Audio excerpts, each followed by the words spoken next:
your driver, welcoming you back once again for another Flight Simulator X Steam Edition stream. Tonight we're doing something a little bit different. We're doing a cargo flight from Jacksonville, Florida to Louisville, Kentucky. Hello. This is probably what I'd like to call the UPS special. Good evening, ma'am. Cargo run I'm doing good. the interior. I hope that everybody had a great Christmas break. Hello. And Thank you. I am getting myself set to take off here. Hi. Thank you. Tonight I think I'm going to try to see if I can hit flight level 360 in this puppy. Good morning. Thank you. And we will likely have vectors to Kimmel and then to the Alma VOR as we transition out of the Arnie 2 departure from Jacksonville.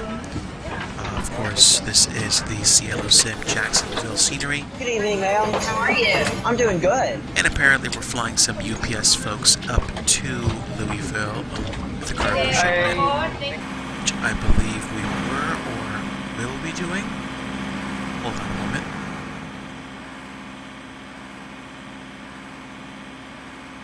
Okay, yeah, so it looks like we've got cargo coming. Even though in theory the cargo would probably be shipped or loaded differently. But I'm just going to go ahead and play with it for now. So we are at the cargo ramp right now, and we are in the process of getting set to go. So again, just to recap tonight's flight, we're doing the Arnie 2 departure and flying out via Kimmel, Arnie, and the Alma VOR. It's Alpha Mike Golf, that'll be a transition. And then taking the J16 Vector Airway past Athens to Volunteer over Knoxville, and then the Mod 5 arrival down. I get the feeling I may be hopping on the heading bug to do some of these vector waypoints if they don't show up on my default plane. And definitely a different departure than usual, where we're doing a night flights, and I normally would do daytime flights, but I figure this is probably going to be about the time when flights arrive from different parts of the country and the world to the UPS headquarters, with one of the UPS hubs, rather. This one being a really big one in Louisville, Kentucky. Louisville, Stanford, Kilo Sierra Delta Foxtrot. This is actually one of those weird airports in that the cargo section of the airport is bigger than the actual terminal by probably a factor of like 2.5. So winds are favoring a departure via runway 14 and an arrival. I think I'm going to take runway 17 right, because that lines right up with a good chunk of the cargo ramps. So we'll see what we see. In the meantime, we're loading, and this gives me some time to punch in my flight plan. We're going to hear some silence. Actually, no, we still hear that. I haven't really started the engines anyway.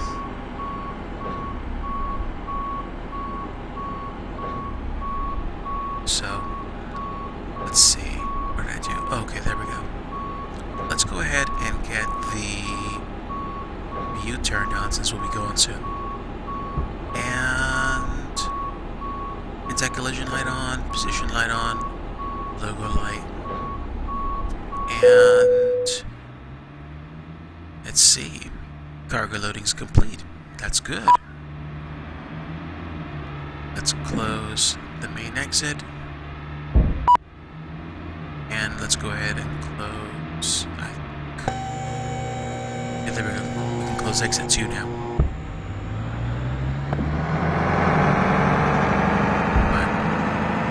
That's good.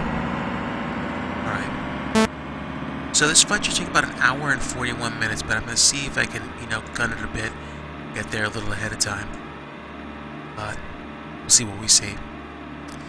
Try to get out of here at 0345 Zulu, and we'll factor for a 2 hour and 15 minute flight.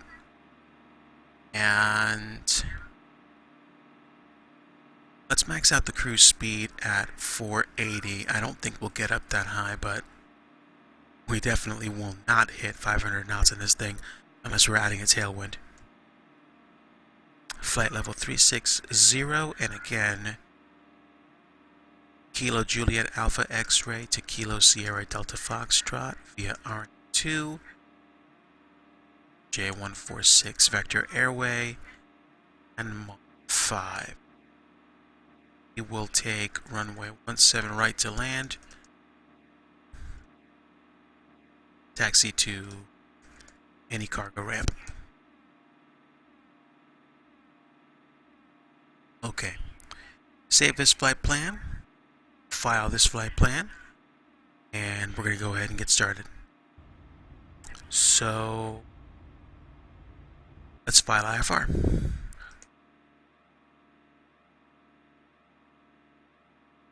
Jacksonville ground, ES 1022, IFR to KSDF.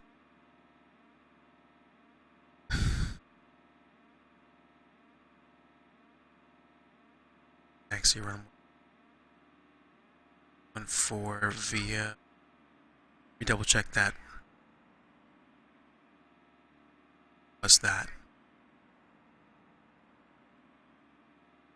Romeo November Lima. Okay, so should be set. APU's on. Let's go ahead and get the pushback started. Okay, pushback and do tail right. And we will not start before pushback. Here goes. Pushback's gonna get started shortly.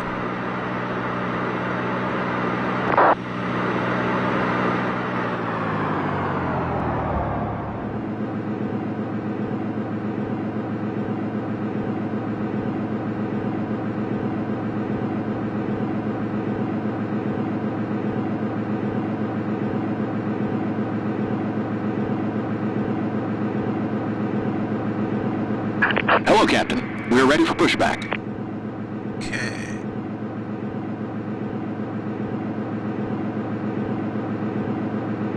Scanning traffic while I wait, but there's absolutely no one in my general vicinity, although we do have folks coming into Orlando. So hopefully Locking gear.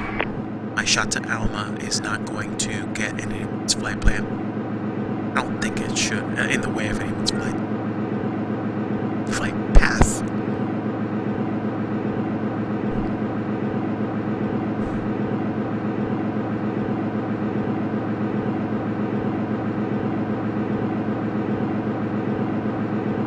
Oh, thanks to Iron Condor Departure Simulations check for the completed. host. Bypass bin inserted. Release parking brakes. Commencing push. All engines clear. Start at will. Iron Condor Simulations is hosting me right now, so I'm grateful for that. Iron Condor Simulations also makes flight simulator videos as well, so feel free to check out that channel as well. Okay, we're pushing back.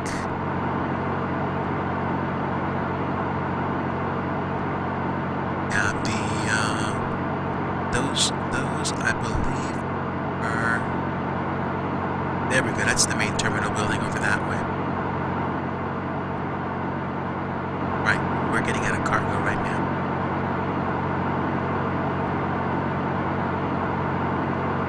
So, let's go ahead and get the engines started.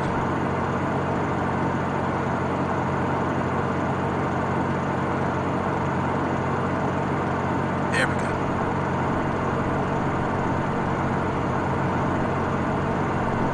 Rising on engine 2.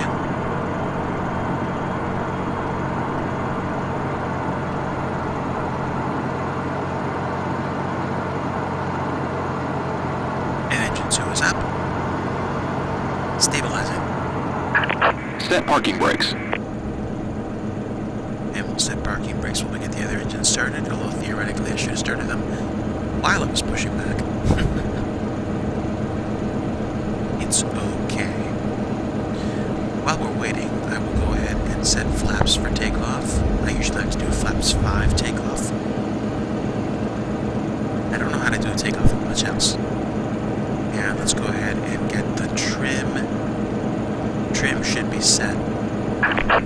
Changing gear.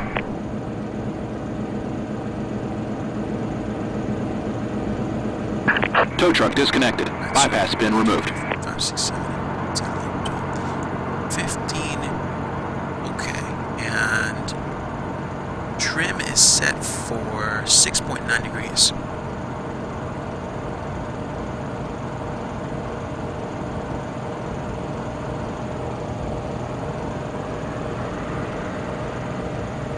And let's go ahead and take care of that. Left is clear. Right is clear.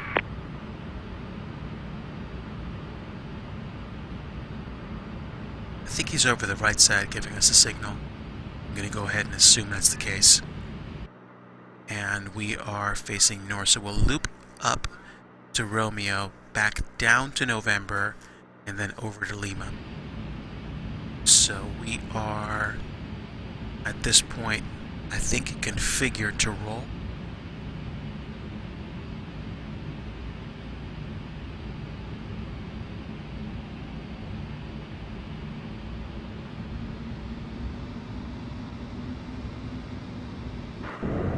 Do we have like any kind of ground illumination? I kind of find it odd that the taxi lights don't actually illuminate. Maybe it's a question of ground texture, or maybe I'm doing something wrong. I don't know. And okay, so we do have weather taken care of by FSXWX, which is good.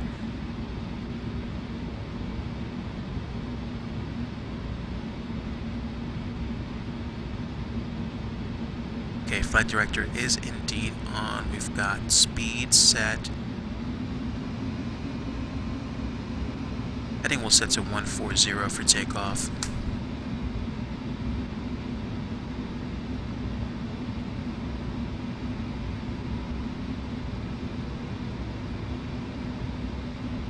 Okay, altitude set. And I will go ahead and set 2200. Make that 2400 feet per minute climb rate to get out.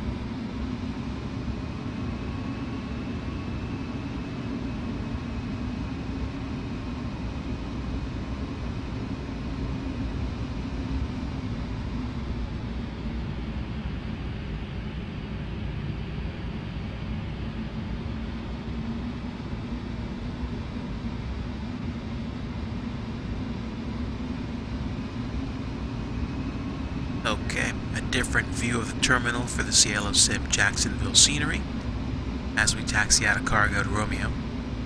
Romeo is straight ahead. We'll make a left turn on Romeo to November, and then November will lead us to Lima, and then Lima to runway 14 for takeoff.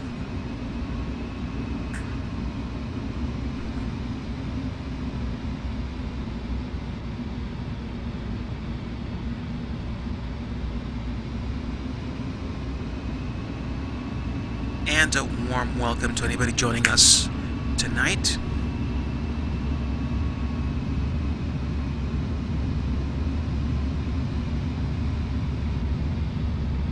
Let's see, I believe this is Lima. Oh, sorry, not Lima, November. Getting them mixed up.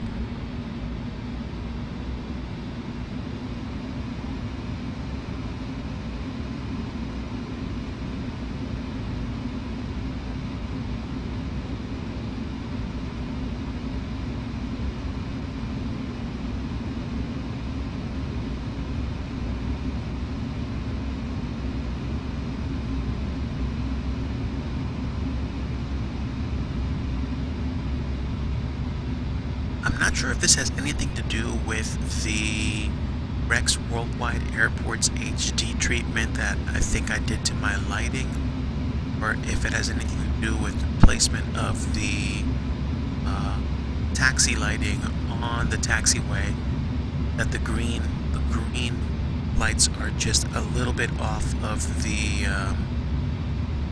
main center line for the taxiway. I could be wrong here, unless I misunderstood how this works. But as far as I know, we should be taxiing up right now to Lima via November. We just confirm that.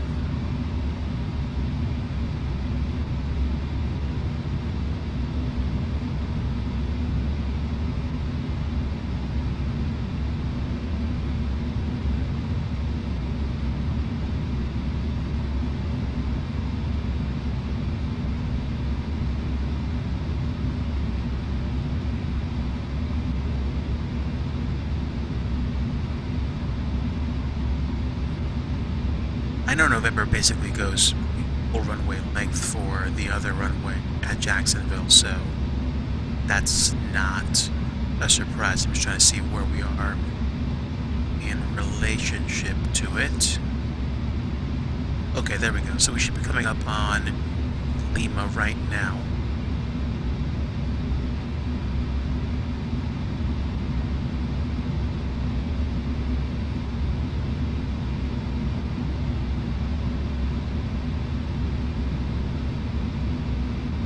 So Kilo, I think, leads to like a de-icing area, and then Lima is that brief little taxiway up to runway 14.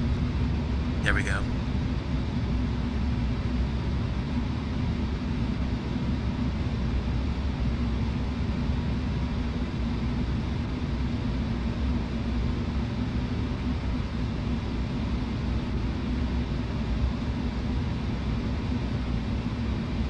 So, those are basically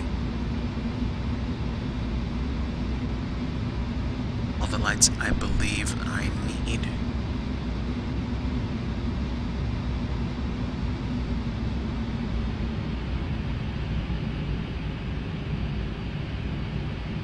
I'm easing up off the throttle.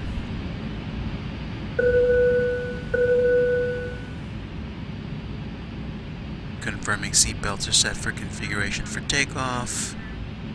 And at this point, geez, I stopped way short of that line. Let me taxi up a bit more.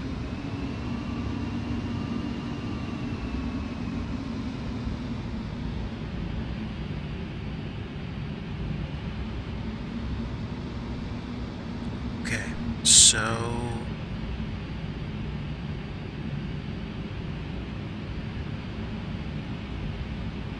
now we should be set to go. Almost totally facing the way I need to go. Assuming maybe like heading 345 to Kimmel. And then once I get past Kimmel, I'll go direct Alma to make it easier on myself for the climb out to J146 Airway. And then from the J146 Airway, we'll go to Athens. Okay, so actually stop, make sure I'm cleared. So, Jacksonville traffic, it's 1022, good for takeoff, 4. Okay. Stuff is pretty quiet on the VATSIM network tonight. I think if I get up there in time, there will be Louisville Center, I think. But I'm not sure if that's going to happen. Not sure.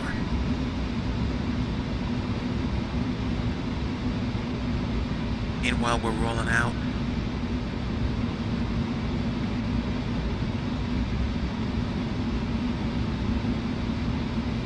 We will get ourselves set to go.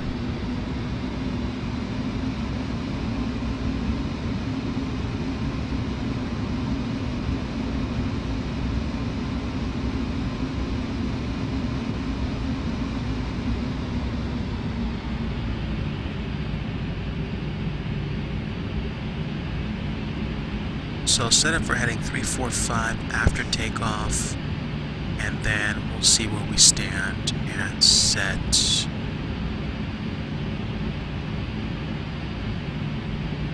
Well, better for me not to set it right now anyway. Okay. Alright, we're configured. We should be set. Flaps for takeoff. We're good to go here. Shut down the APU. Under power at this point. APU is shut off. Alright, let's roll.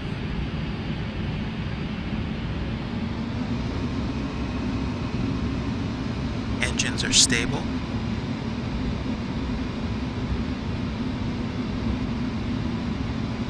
And toga.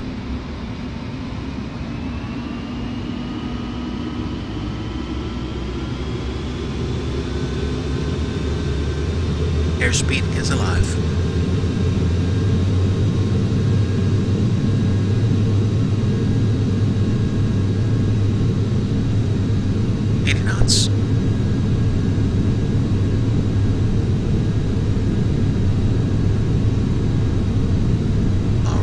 It's safe to say we're V1. Rotating.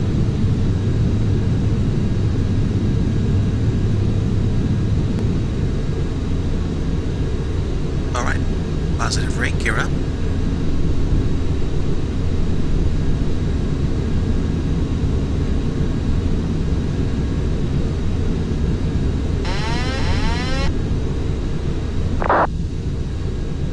Speed and turn for heading.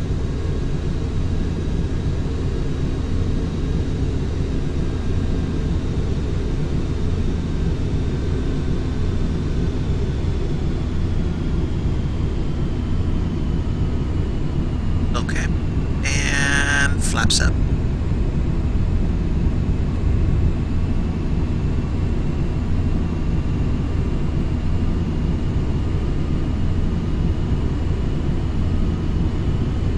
Let's see. We double check.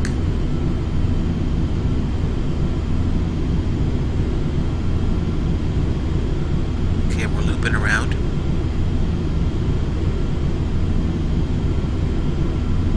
I'm going to set heading 330 until we get lined up again.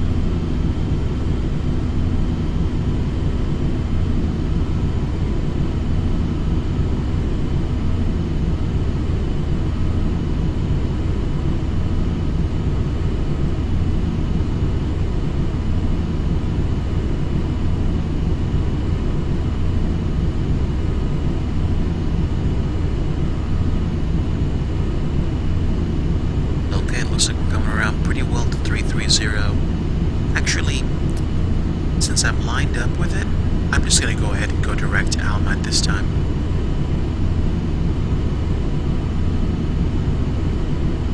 Okay, pretty much on the spot. And let's go ahead and switch over now.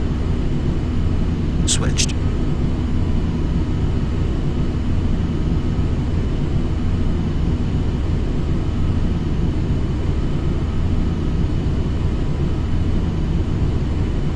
That will keep us out of trouble as we climb up to where we need to be.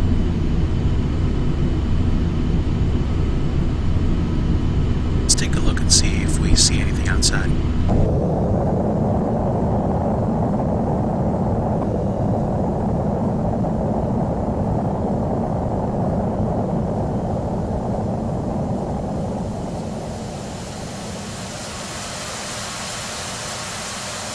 Okay, so leaving Jacksonville International Airport.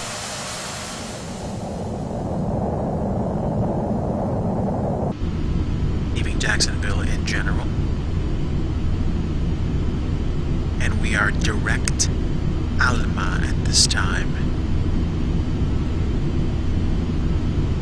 Only altitude restriction we had is that we needed to be at 11,000 feet by Arnie. Let me see if we're there yet. Arnie is the second waypoint in after the initial vector to the first waypoint. So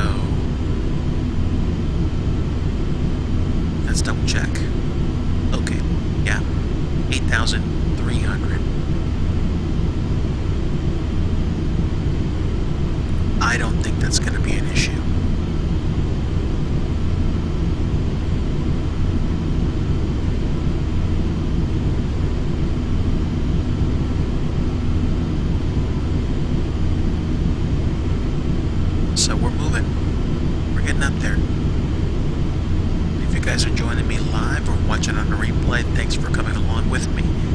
This is Ditchy Driver, and we are on a flight from Jacksonville, Florida to Louisville, Kentucky, doing what I like to call the UPS cargo run up to Louisville Standerford International, one of the more interesting airports in the country because it probably has 2.5 times as much space devoted to cargo than it does for actual passenger flights and services. Now, I mean, obviously I'm not a pro with regards to understanding how that works, but I know there's a lot of cargo outs to take place there. We're past 10,000 feet, so we'll go lights out, if you pardon the pun. And since we're past 10,000 feet, let's go ahead and open this thing up.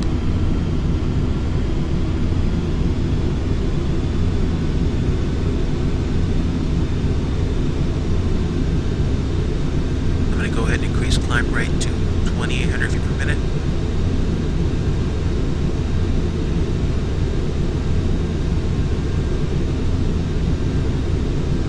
Then again, you know what? Let's do 2,600 feet per minute and just keep my eye on the climb rate. It's 221 knots indicated airspeed. I don't want that to drop too much, otherwise I'm going to stall like I did a few times. So let's make sure we don't do that.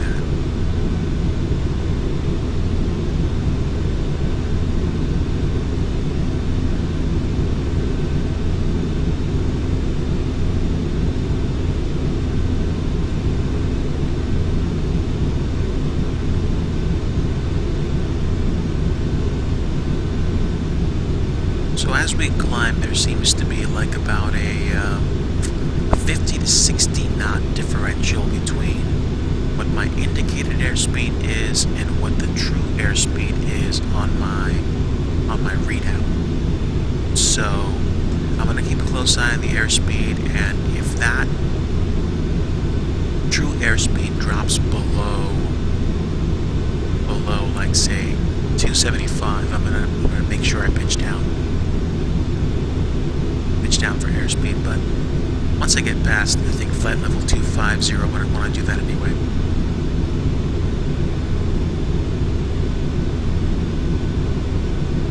Hopefully everyone is having a good night. I am just chilling out. I might do... Actually, I kind of like flights like these. Night flights are sometimes just a really chill way to get from one place to another, and airlines, especially cargo lines, they do flights like this all the time. So here we go, flight level 180, barometric pressure reset to 29902, and we'll go ahead and get the seatbelt sign turned back off.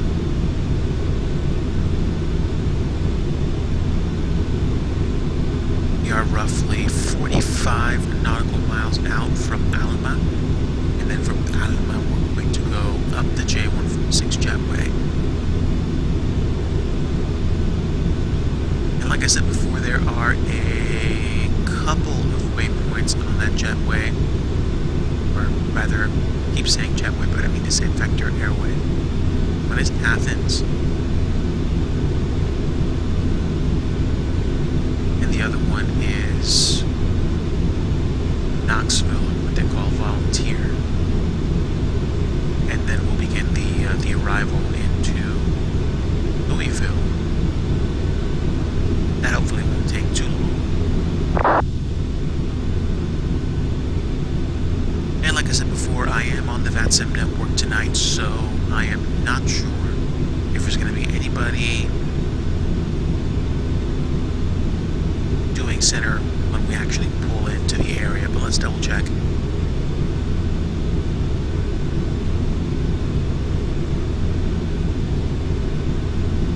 As of right now, looks like we absolutely have no Louisville Center. So there's just us and fellow airline or cargo pilots out there.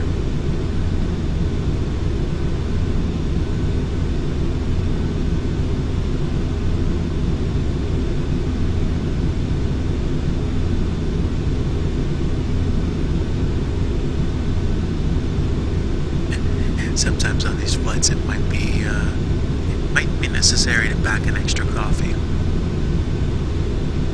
because the drone of those motors and just that kind of nice constant velocity and motion, you might put yourself asleep, which is a particularly bad thing to do if you're the pilot, so let's make sure that it does not happen.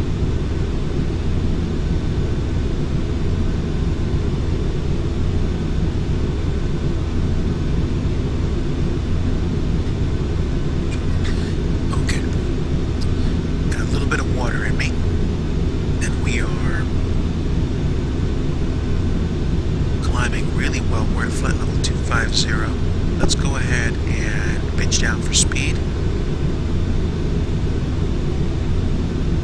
I got a ways to go before I hit 360 anyway, so.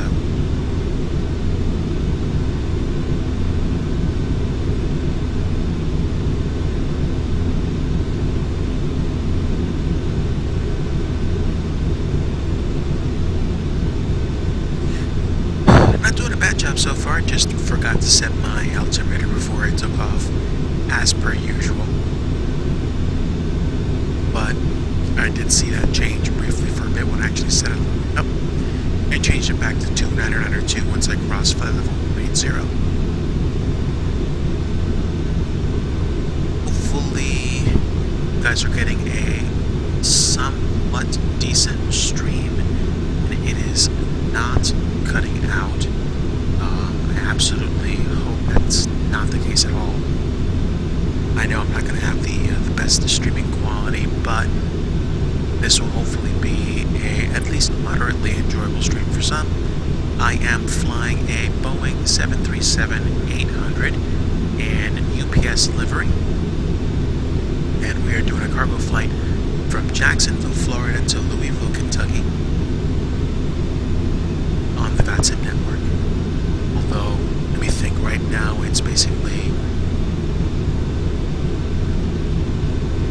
just past 11 p.m. my time, so I think the chances of me getting center approach or ground basically go from slim to none the further close to the ground you get.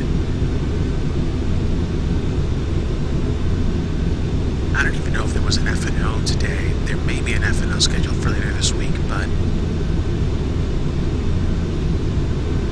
I'm not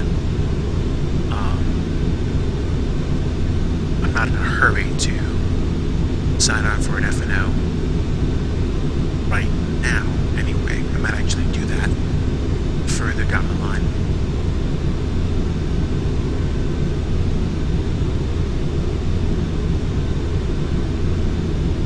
But like I said, this is a default paint, a repaint of the default 737-800 from Microsoft. So when I go outside, you'll see there's actual lights in the windows because I have a panel view, which automatically engages against the indoor lighting.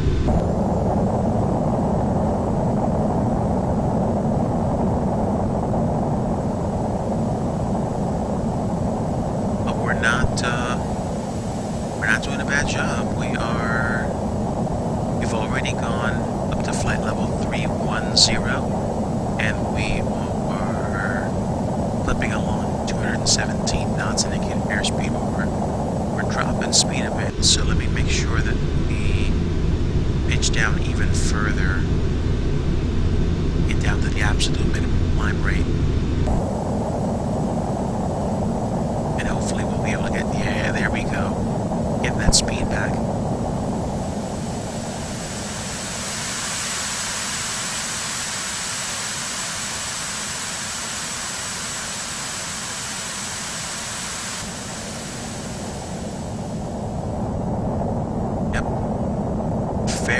Fairly quiet night out there, flying the UPS livery.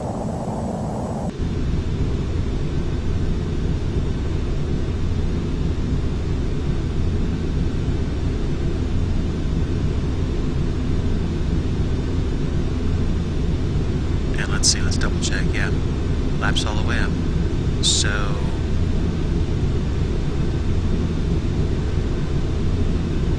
9 nautical miles. Ground speed is 354 knots. And climbing, it almost looks like the wind shifting. That's pretty.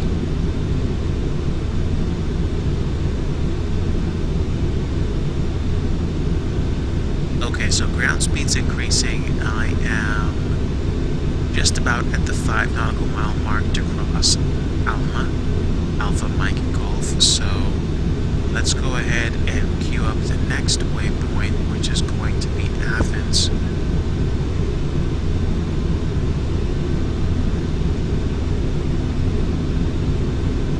And we'll execute.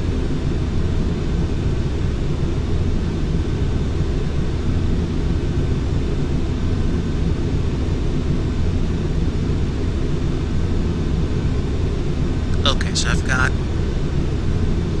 2 waypoints to go before I'm out of the cruise section of the flight. I have just completed the Arnie 2 departure. I took the Alma transition, so I'll be flying up the J146 Vector Airway past Athens to Volunteer, and then begin the arrival portion of the flight.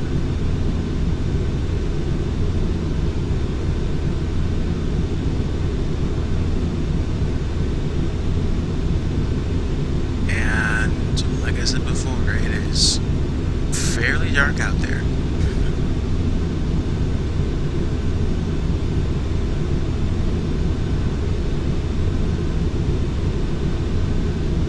And no, this is not a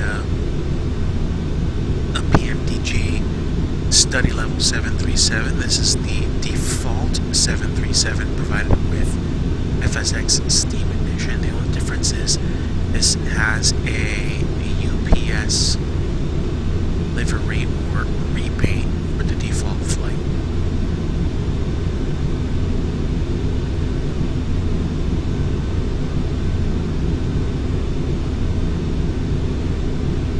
So, like I said, definitely the kind of flight where if you don't watch yourself, you're gonna wind up getting heavy islands.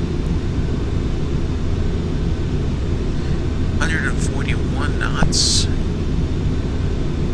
Sorry, 141 nautical miles to go before we get to Athens.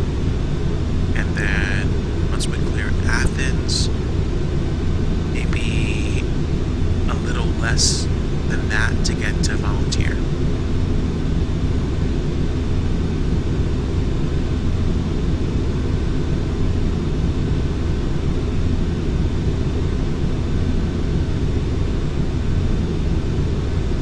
Shipping cargo and a UPS cargo flight tonight on the VATSIM network. This is DigiDriver thanking you very much for coming alongside. Whether you're watching live, watching on the replay, feel free to drop me a comment, feel free to follow. I try to put out content like this on an ongoing basis. I am currently splitting my time between flight simulation and truck simulator games like Euro Truck Simulator 2 and American Truck Simulator. I think those are both ValueSoft, and they're also pretty good. But one of the things that I've done for a while that I probably continue to do is flying simulated flights. So I am doing my part to continue in those footsteps tonight.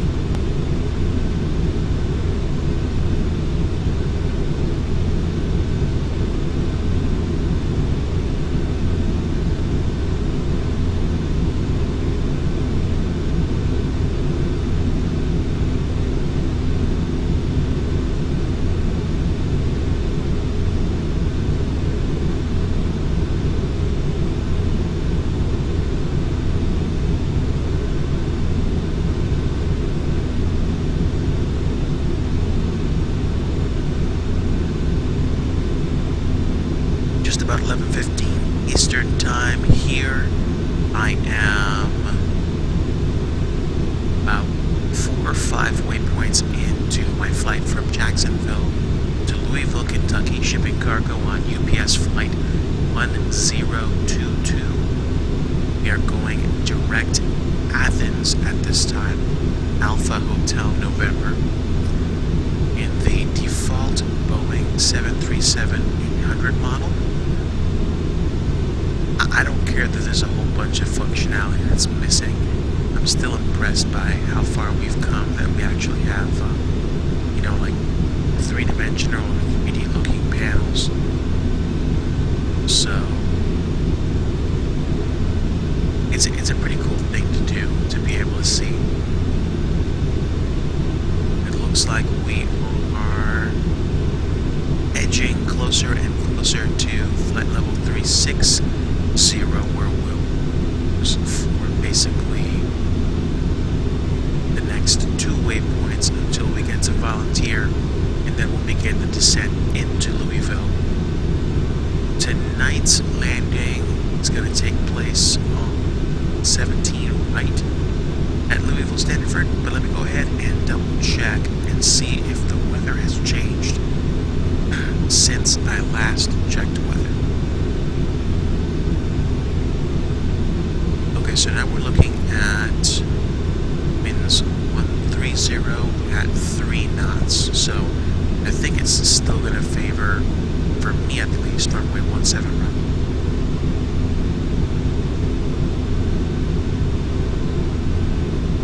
Pretty quiet stream, pretty quiet flight. Nice way to be if you like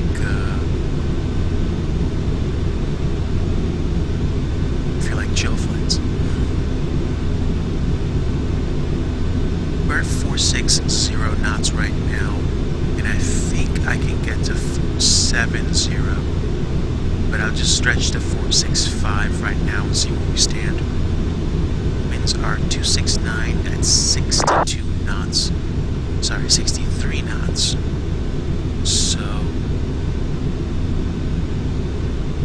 they're kind of broadsiding me right now, so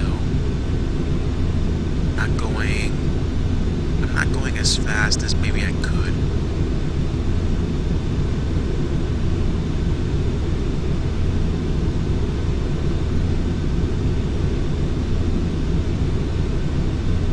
But at least I'm not going that slow.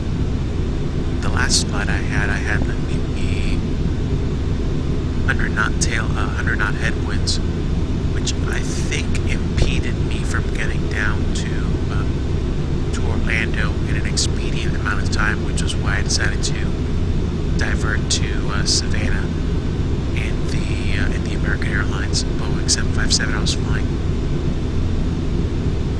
But right now we are just about at the 100 nautical mile mark on the way to Athens. Once I cross Athens, I will go direct to Volunteer and set up for the 1-5 arrival into Knoxville, into Louisville Stanford. The Mod 5 arrival has configurations to land south and north, so given the current weather, the last time I checked it about a minute ago, we're looking at 130, so we're looking at 7 right, which when you land, as far as I know, basically lines right up with the cargo terminals. Take a look at the diagram. Yeah, 17 right. If I go like a lazy landing, and I go like 3/4 length runway, I can basically peel off and then taxi into a cargo ramp area. So I don't think we're going to have an issue. I don't think, anyway.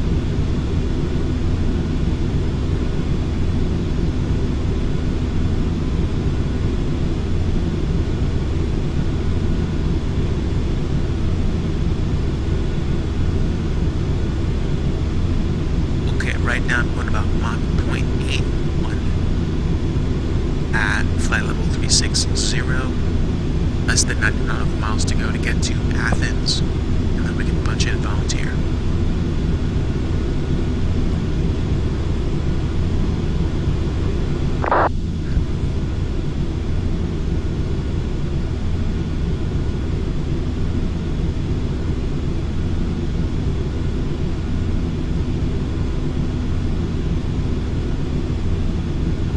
Change to the cloud cover now. Looks pretty solid out there. Let's see.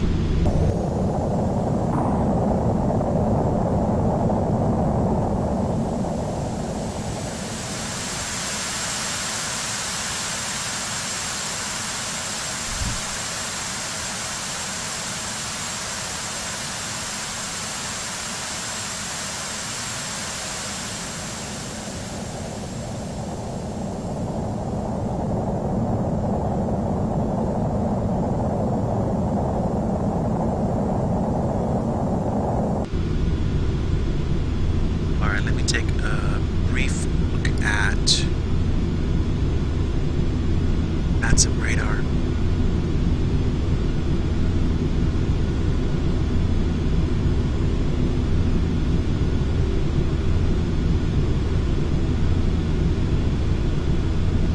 Maybe about a half an hour to 45 minutes behind me, I have a plane headed to Atlanta, and there's pretty much no one even remotely close to me.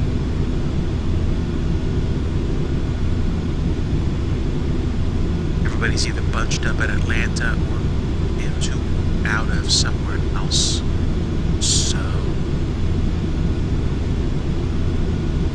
So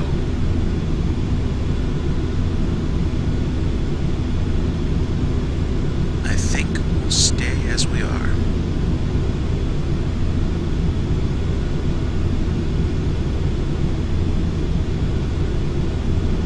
Ground speed is 452, so we've got a little bit of headwind component.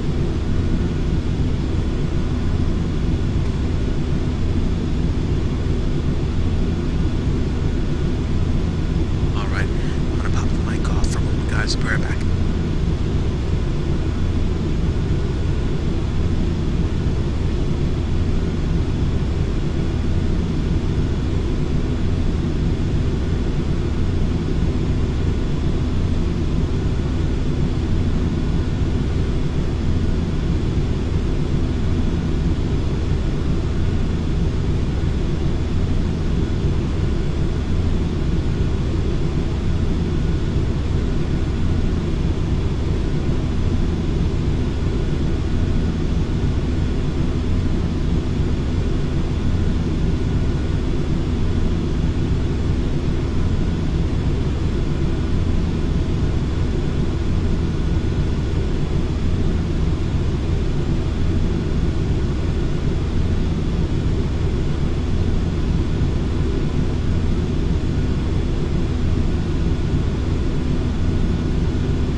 Okay guys, I'm back.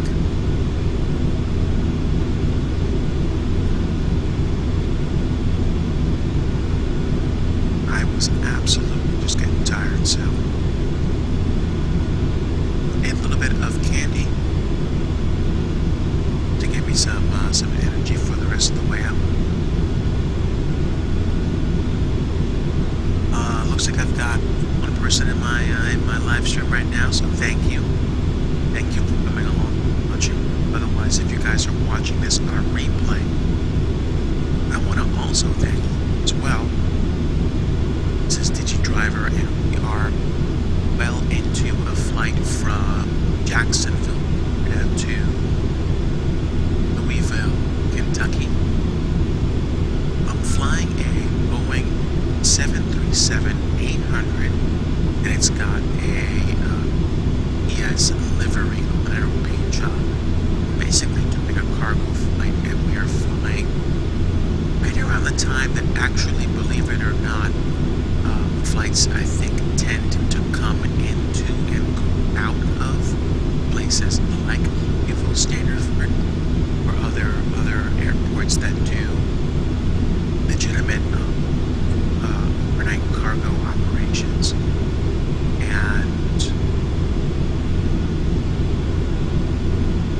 I guess you could say I am bringing some cargo to Jacksonville. What likely happen is that, in general, the really big planes, 767s, the triples, I don't think they use Dreamliners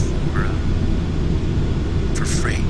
I think they probably use 757s, 767s, probably triples. Maybe I'm wondering if anyone still uses MD-11s or DC-10s for cargo flights. I mean, theoretically, there probably isn't a reason to, because I think airplanes like the 67 and 777 and even the 57 have the kind of range that almost makes the idea of operating an MD-11 something issue returns, because I think the MD-11 is definitely than anything being used. Although I think American Airlines just stopped using the Mad Dog MD-80s for regional flights. So, in theory, I think those are just a bit old. So, although, again, I could be wrong. Let me know in chat what you guys think the oldest currently used plane is, either for airline or for cargo operations. Planes that get my interest or my curiosity, definitely the 757. I dub that the hashtag Corvette of the skies. And as you know, for a while I was on a kick with the 787-900 series from Cancun Developer Studio. The American Airlines paint job for long haul. I'm not for long, physically long flights. However, I was using them for 2 or 3 hour hops, so I wasn't using them as their best purpose permits. We are 13 nautical miles out from Athens. Let me double check our map. Yeah. So we're almost at the halfway point. It's like once we clear Athens, we'll probably be halfway.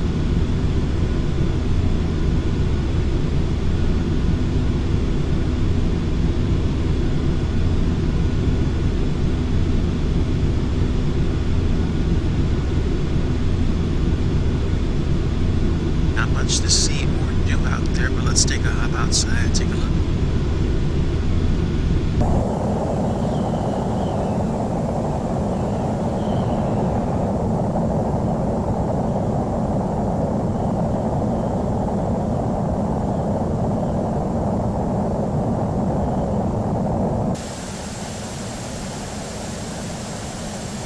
Like I said, default repaint of a default 737, so as you can imagine, that's probably why you see cabin lights lit.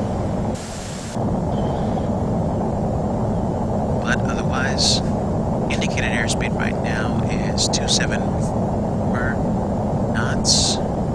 It's at flight level 60.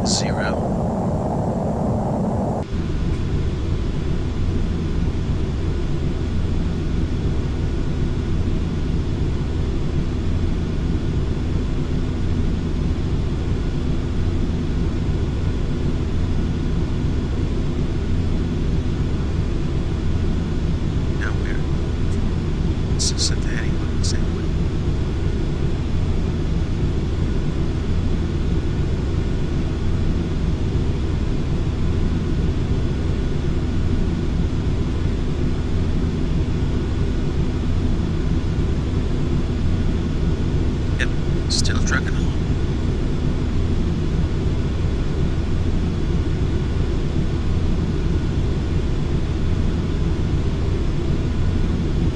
Hey, Brad! Welcome to the stream. Privileged to have you on board, man. Thanks for coming along. Tonight's a cargo run from Jacksonville to Louisville in the default Boeing 737 on FSX Steam Edition, and I am doing a hop in a UPS livery. But dude, welcome aboard. Privileged to have you here, and enjoy the stream in all of its beautiful, glorious, low quality, pixelated, no texture memory, splendor. There we go. I was missing the word splendor. 468 right now. Let me back off just a bit. I don't want to tax this thing too much. I want to make sure we don't speed, even though theoretically it's not going to be an issue. Let's not go there.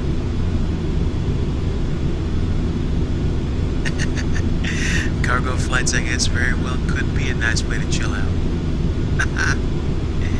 Going direct to volunteer, and we are at this point halfway through the flight. I took off from Cielo Sim, Jacksonville Airport scenery. When you watch this on a replay, I started at the cargo ramp, and the funny thing was, I basically took on cargo and apparently passengers. So apparently, I am ferrying cargo and employees to Louisville Stanford International, and it's a beaut of an airport. It's big, and as I'm sure you know, lots of space for cargo ops. So I am looking at the kind of like digital chalkboard I have on my old Note 4. So I'm with 2, which basically takes care of vectors out of Jacksonville, and we are flying up the J146 Vector Airway. We just passed Athens a little while ago, and now we're heading direct volunteer. And then basically, once we get to volunteer, we'll begin the Mod 5 arrival. But I tell you what, we're up in the air right now, and while things are still relatively chill, I'm gonna go ahead and program the radios for my world. And I'm a kind of, burn the boats kind of guy. Like, I don't like having any chatter or problem with my nav aids. So I set both of them to the ILS. I'm sure there's a much better way to do that, but by the same token, it's definitely something that I don't mess around too much with. So the VORs are set, rather than landing the ILS frequency set. Oh, you know what? I need to set the course heading. Course heading is 170. Let's go ahead and tune that. Course heading 170.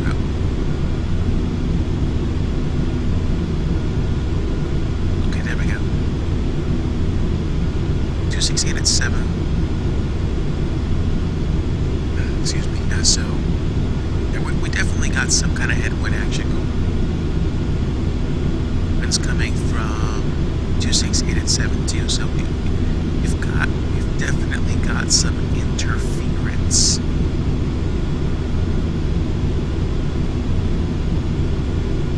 So, to everyone watching live, or anybody watching on the replay, thanks again for coming along.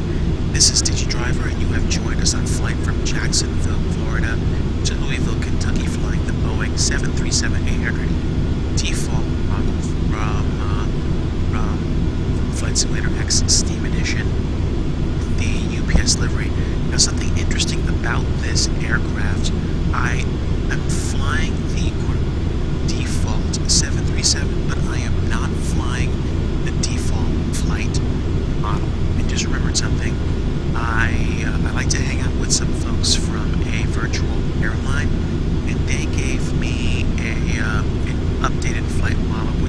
actually, as far as I understand, realistic. So the plane may not have all the bells and whistles that, say, a study level aircraft like the PMDG 737 has, but flight model or the flight of the handling, the characteristics, yeah, they're probably more true than I give them credit for.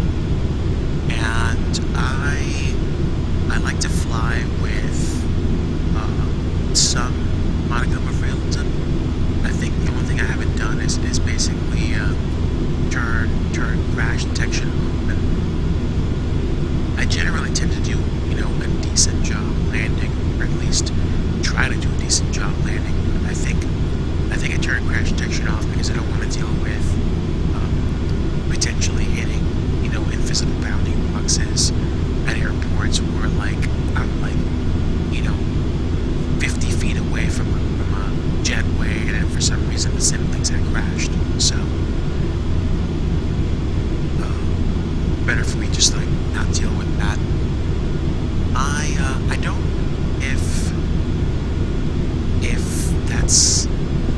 that speaks more to a problem with the simulator, just my laziness. I'm probably gonna go ahead and say it's the latter.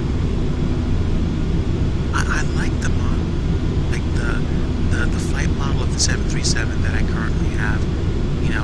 It's serviceable. I can tell you that it handles differently than the 787 did. I definitely think there's different behavior there. With the 787, all those flights that I did, like the flight I did from Chicago to New York, I just absolutely screamed across the sky, and I could not. I could barely scrub speed on the descent to Newark.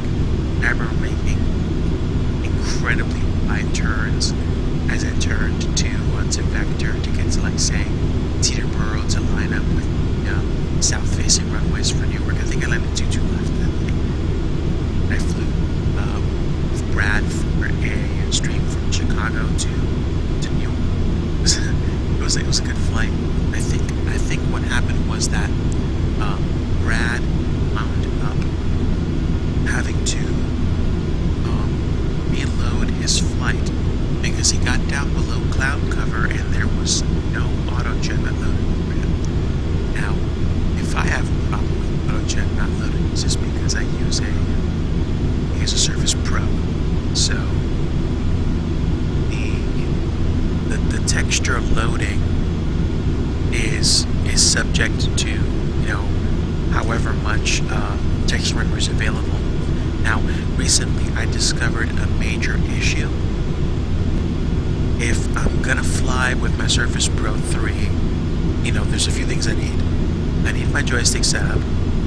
I need my Honeywell desk fan behind my computer to keep it cool, because the Surface Pro 3 is a amazing piece of machinery, but it runs hot.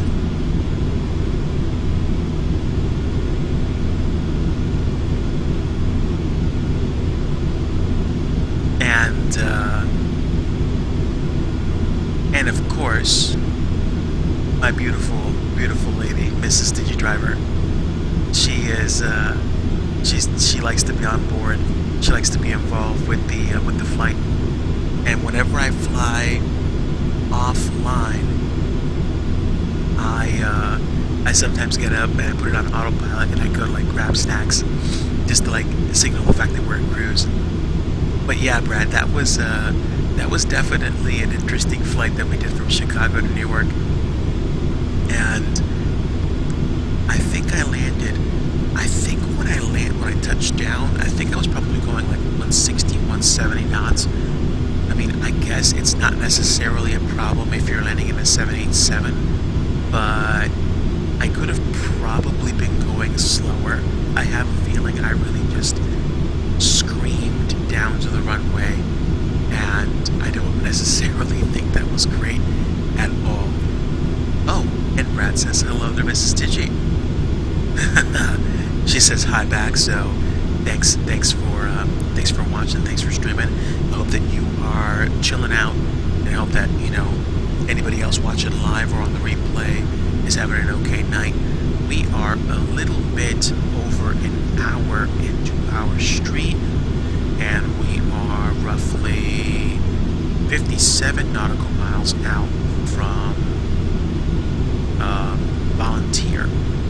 Volunteer is the last waypoint that I'm going to hit before I start the descent into Louisville.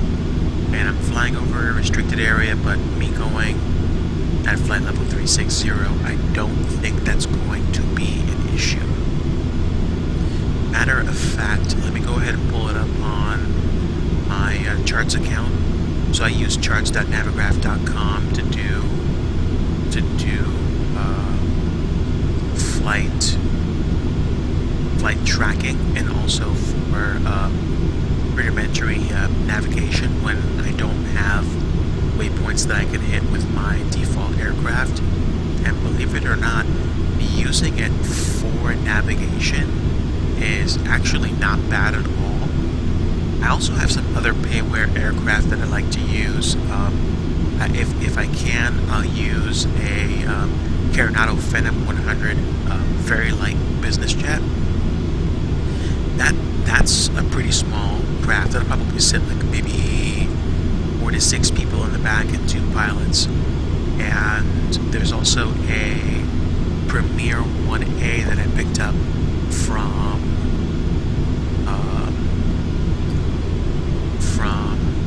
the same company, from Coronado as well.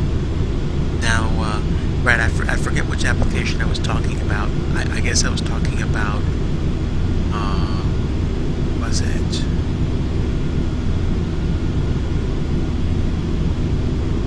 Oh, could have been one of the add-ons that I had. Yeah. One of the reasons why I scaled back a little bit on my add-ons was because I found that when I flew the last few times with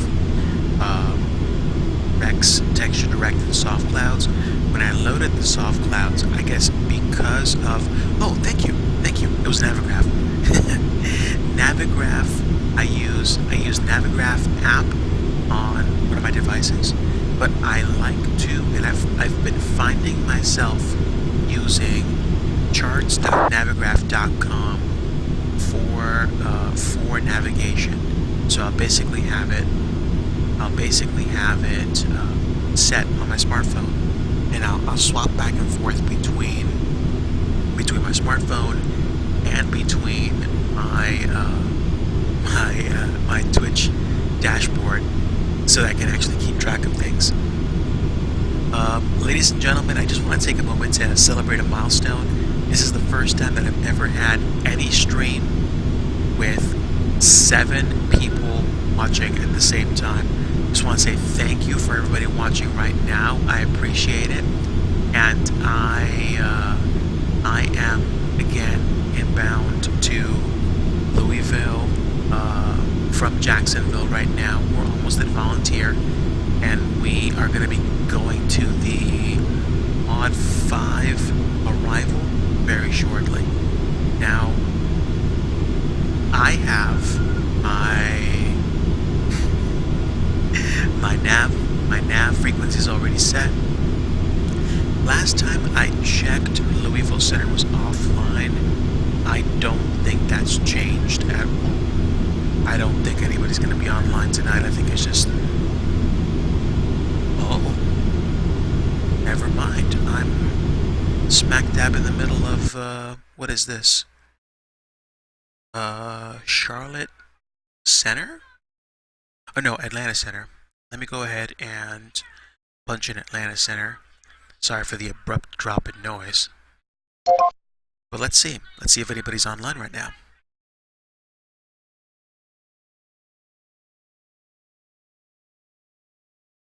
Atlanta Center, good evening. UPS 1022 with you. Flight level 360. Direct Volunteer for approach to Louisville, Stanford. UPS 1022, Atlanta Center. Good evening. Squawk Island.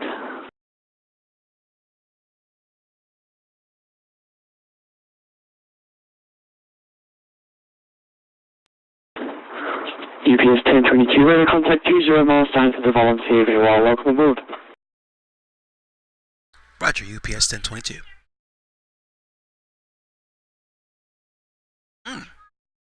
Whoever the guy doing center is right now, he sounds like a real nice guy. Just chilling out, probably enjoying the traffic. Again, I'm not sure if there is a F&O or event. Atlanta Center, good evening. American 1015 with you, cruising at flight level 350. American 1015, arrival center. Atlanta's landing east, welcome.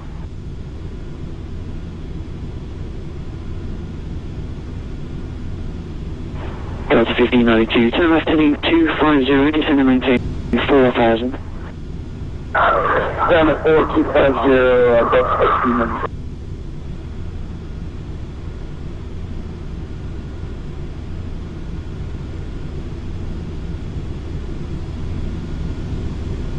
Okay, so granted, that's Atlanta Center. Yeah, man, I like hanging out with people that make me smile too. So I totally get it. Atlanta Center, good evening. American 1277, 11.8 for 14,000. American 1277, Atlanta Center, good evening. Climb maintain flight level 290. Flight level 290, American 1277. Okay, so I'm gonna try to get myself set up for the next waypoint, which I believe is Ready or Greedy. Let me see if I can actually punch it up. Otherwise, I will have to use heading bug for it. Okay, looks like I will have to use a heading bug for Atlanta it. Center, Delta 2161, flight level 370, 35 miles northwest of I have.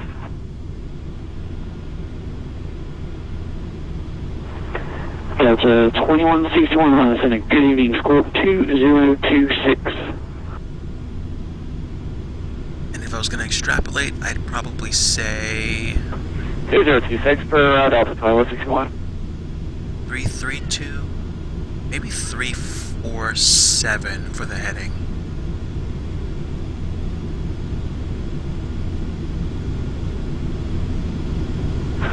Delta 2161, position checks, radar contact, good evening. Actually, sorry, 337.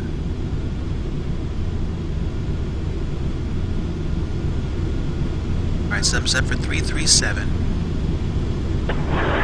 Delta 1592, descend and maintain 3000.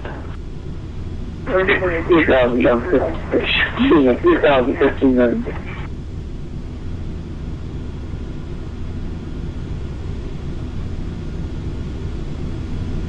Okay. Looking okay so far. Delta 1592, turn left heading 185. 185, Delta 1592.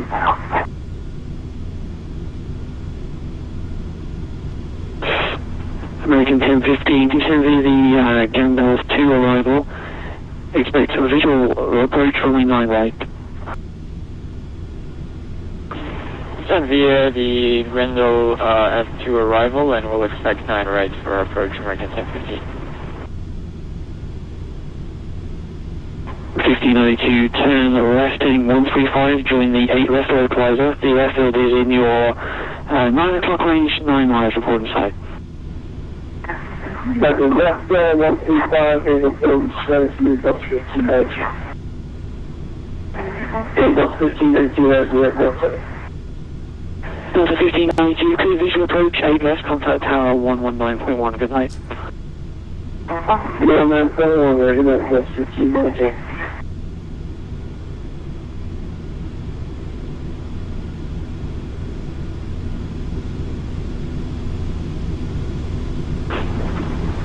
UPS 1022, descend and maintain flight level 300. Down to flight level 300 for UPS 1022. Excellent. I was hoping they'd be guided down. American 1277, Washington Center's offline. Radar service terminates, frequency change brief. Good night. I gotta get a come American 1277, good night.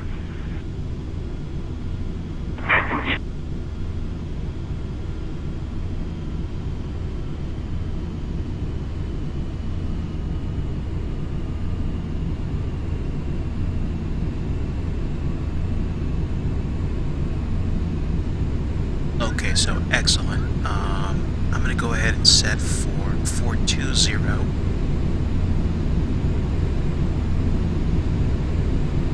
And doing a pretty good job of staying on the beam for the arrival. Okay. This is one of those hands-on approaches. UPS 1022, Indianapolis Center's offline. We're in the first 10 minutes and frequency change approved. Good night. Switching to advisory, thanks for the ATC. Have a great night, UPS 1022.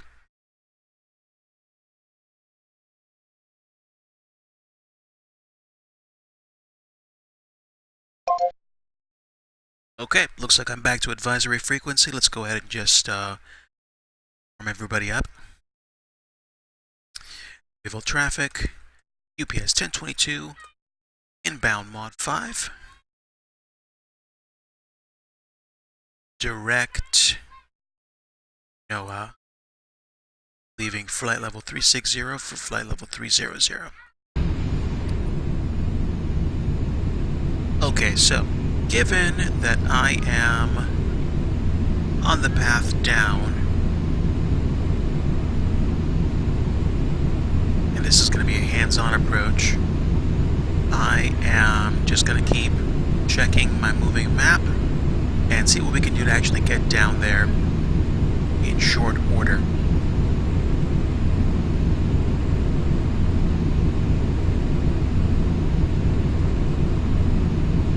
So 2,200 feet per minute I think is going to be a good solid descent as we start getting down to landing.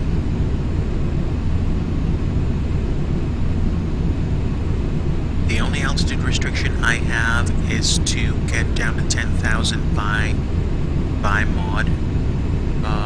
We already flew past Grady, and we're about to go past NOAA. Then there's Oleed and Darby, and then mod is basically on like one of the radials into the Louisville, almost into the Louisville VOR. So if we can get down there by like Darby, that's gonna work. So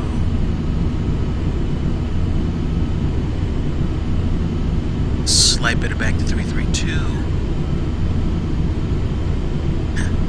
Thanks, man. Really appreciate that.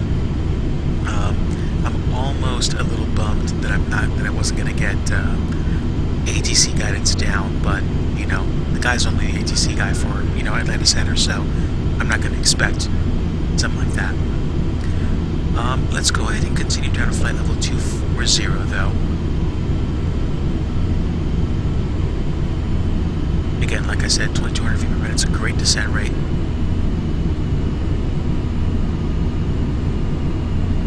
And let's see if that gets me in trouble for descending down too quickly. I have to admit that I do not know how to do things like calculate ideal descent rates, because I don't think that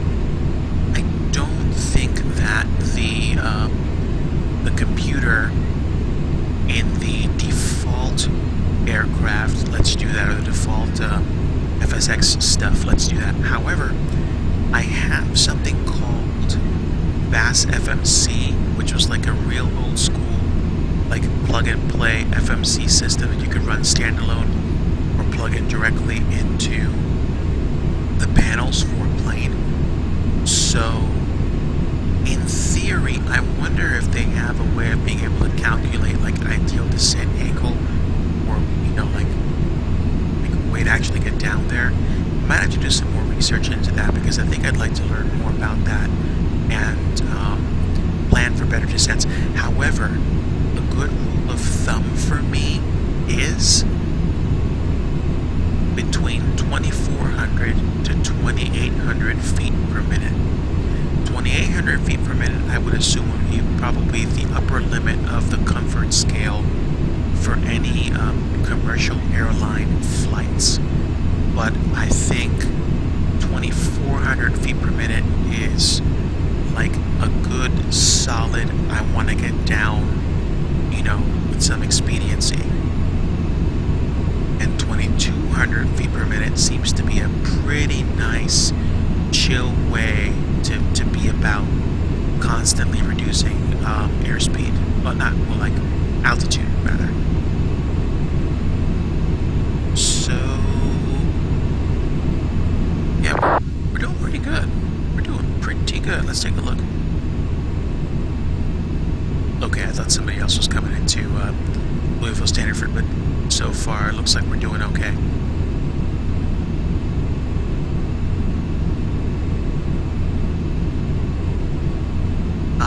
There's a math equation for descent calculations.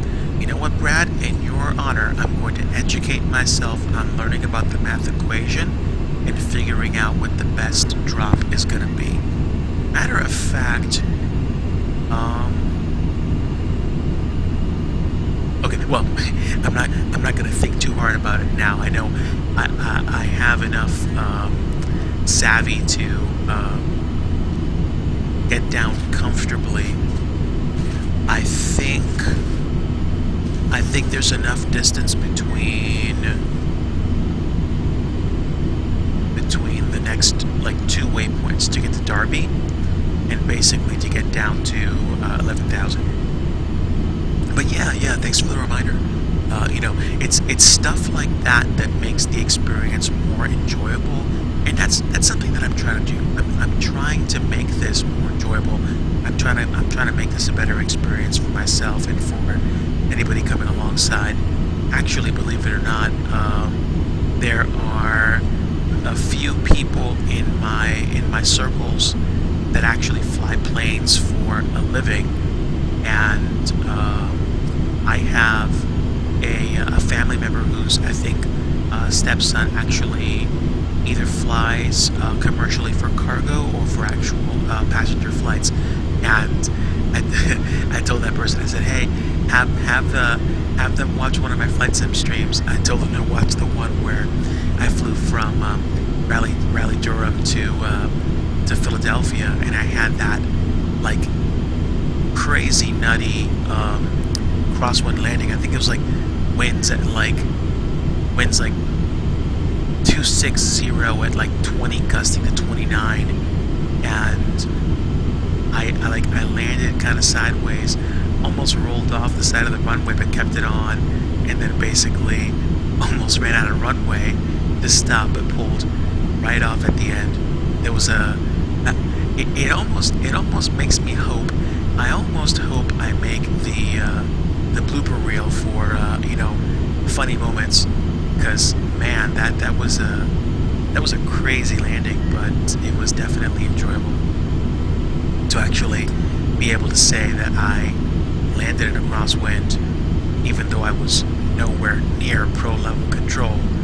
But I got the airplane down on the runway, and I basically pulled off, and we were okay. Okay, so we're descending down to flight level 180, and I'm going to go ahead and say I'm going to start getting the airspeed down to, I'm going to say 380 knots.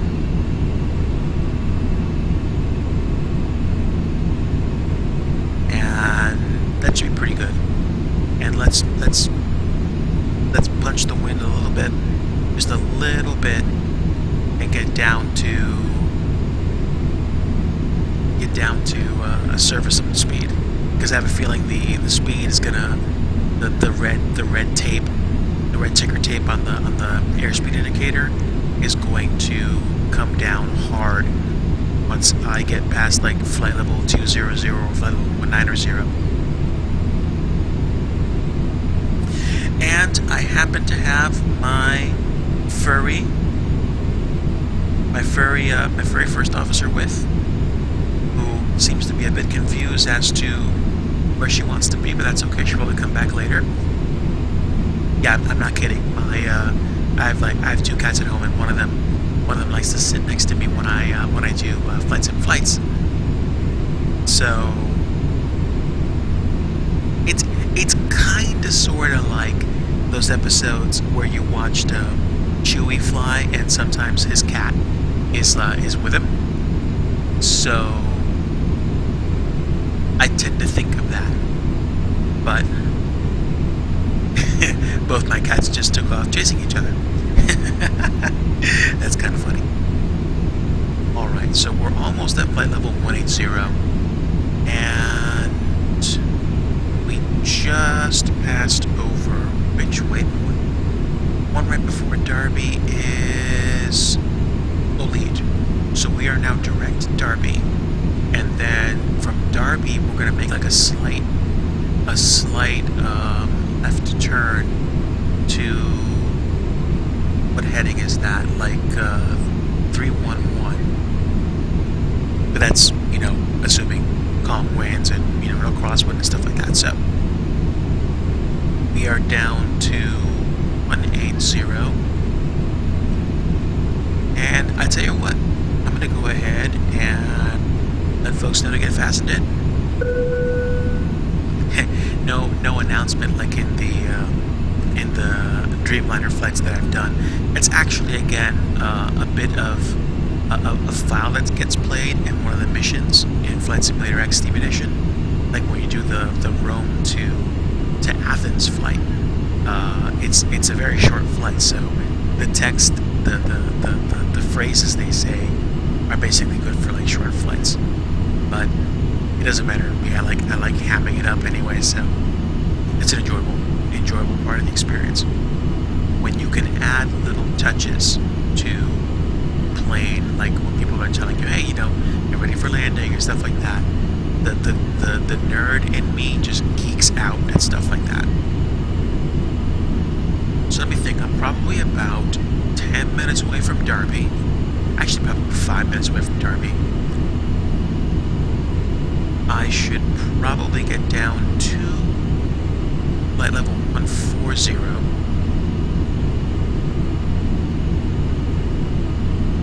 And since we're below flight level 180 now, let's go ahead and...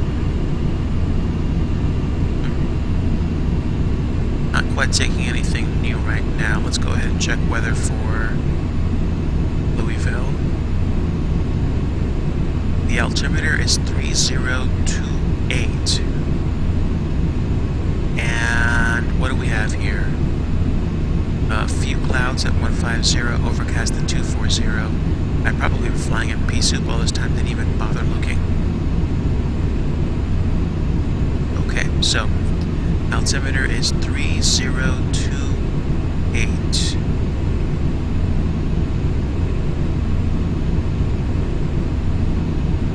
There we go. Okay. So flight level 140, I might as well start slowing down. There's technically no speed restriction, but like especially the last few flights I've done, I've like almost constantly busted speed limits flying below 10,000 feet, so I'd like to avoid doing that if possible. Okay, we were about an hour and a half into the flight. I figured for a 2-hour flight, I think that's probably what's going to happen. But to anyone watching live or anyone watching this on the replay, thank you very much for coming along. This is TG Driver, and you are watching a flight from Jacksonville, Florida to Louisville, Kentucky on the VATSIM network. And we even had some ATC along the way, a little bit. But I think for the rest of this flight, I'm going to be advisory, and I'm flying the Mod 5 arrival and expecting ILS runway 17 right. Now, hopefully, I get this right. I'm not chasing the needles. I'm not doing dumb things like I did last time. I want to nail this. I want to do a good job. So, coming up on Darby now. Let me start the turn to 311. There's a slight freeze while the weather reloads. That's okay. I'll take a slight freeze over my program crashing. And it has happened in the past. Okay, so 311 is what we're set for.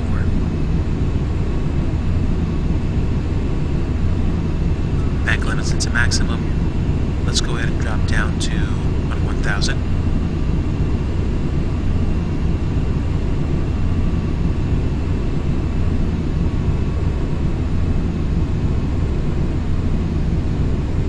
Okay, I'm a little bit off the mark, so 10 degrees in to line up should be fine. But we are dropping.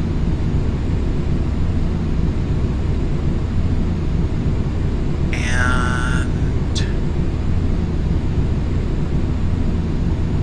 the ILS is India Sierra, I think it's India Sierra November Oscar, or November uniform, for the ILS beacon. But those will kick in. Actually, as a matter of fact, I should be able to switch without any ill effects here. Okay. The nav will kick in much better once we get closer. Okay, there we go.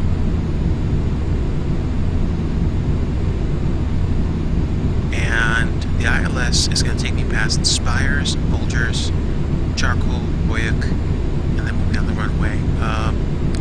The first fix is an altitude of 1,000 feet, but I'll cross mod at 1,000, and then we'll begin the descent. I've got 1, 2, 3, 5 waypoints to go. So figure, figure 1,000 to 1,200 feet per waypoint, and I should be right on top of it. Now, my ILS, or my navigation, takes me straight from the last waypoint, which I believe is Kurt. There's like a direct line from Kurt to Spires, but I don't want to do that. I think I'm going to loop back around to it so that I can get set comfortably on the approach.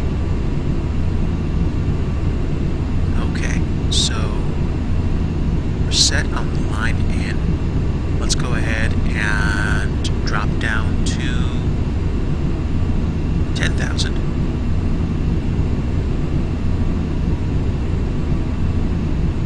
And we're going to go ahead and reduce speed to 250 knots.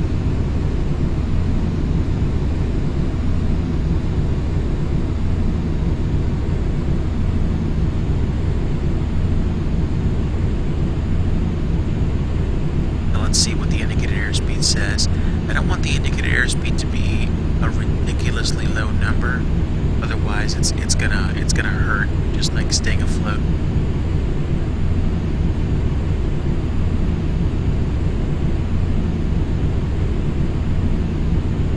And I'm gonna start adding some flaps in right now, so we'll go flaps 1.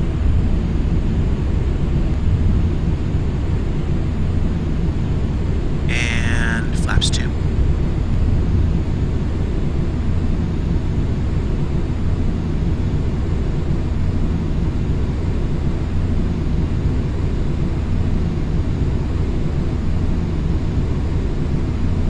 And flaps 5.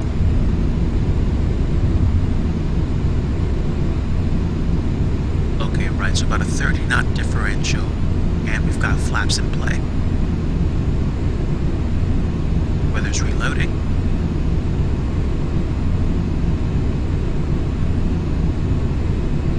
Okay, so there we go. How far along are we? Okay, pretty close. Let's go ahead and drop another 1,000. Dropping to 9,000. Okay, 9, 8, 7, 6. And then we'll down to 4. I'd say, well, let's go down to 8,000 since we have time.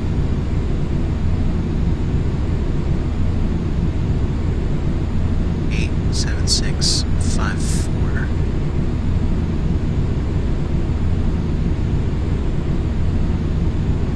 If we get down to 8,000 before we get close to the next waypoint, I'm just going to go ahead and drop to 7,000.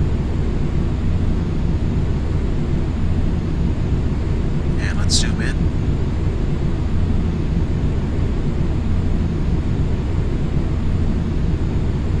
Again, to anybody watching live or watching on the replay, thanks very much for coming along.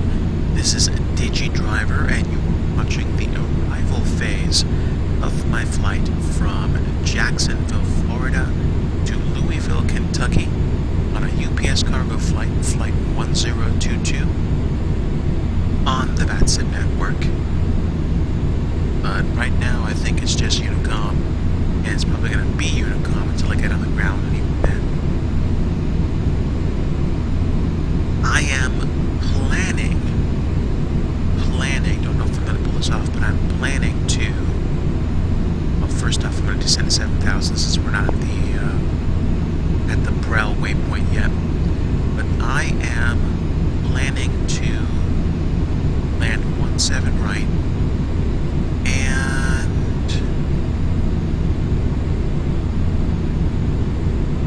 17 right, once you get past the crossing runway 11, you start seeing cargo ramps off to your left, so I'll try to see if I can extend or just land in an exit at the Bravo 4 high speed,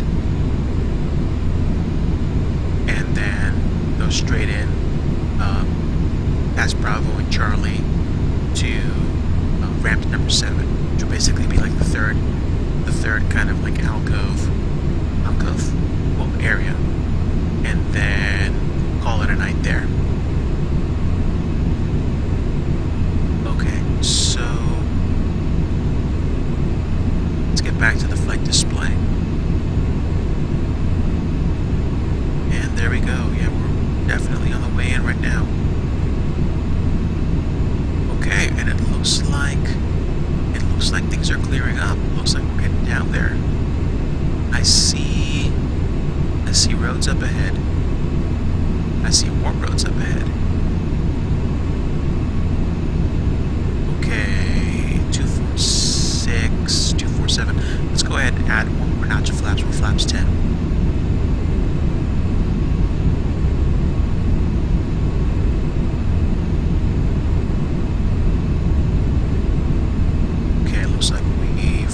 Temporarily, there we go.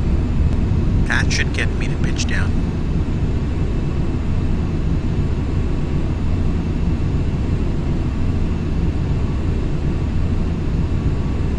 Okay, after Brel we'll go D-Lamp and then Kurt.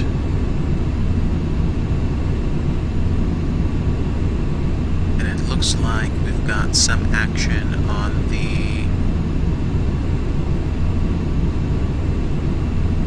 Sierra November uniform ILS 47, right?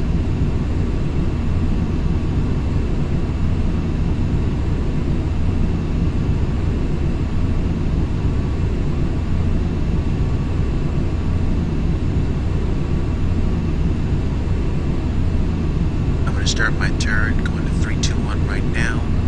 Let's go ahead and drop to 5,000.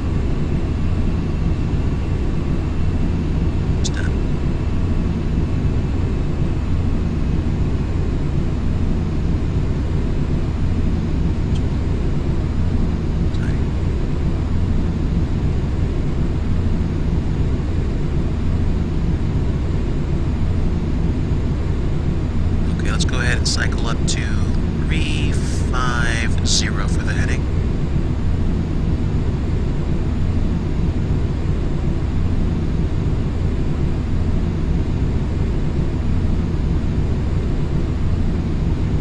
Really ripping into it right now. Okay, so we are getting ready to land.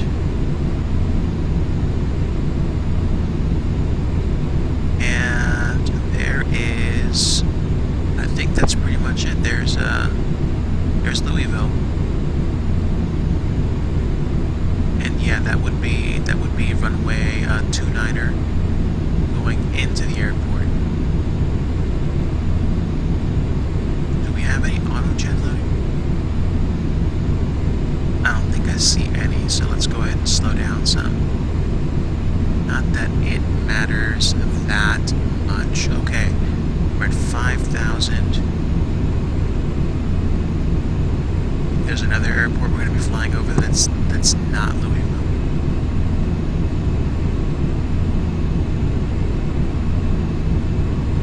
And then what I'll probably do is go direct to catch. Can I find catch on GPS? It doesn't even matter at this point.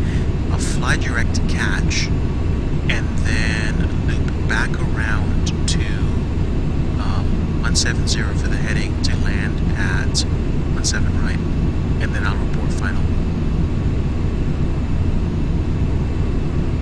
And yeah, that's we're getting right down to the soup, so we're getting pretty close to where we need to be to land. Okay, yep, and there's the ILS system kicking in.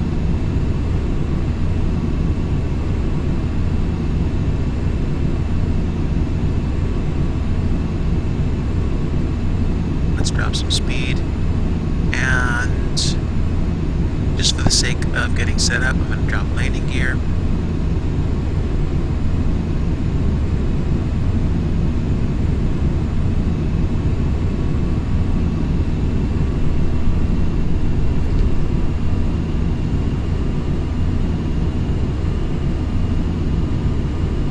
Right now,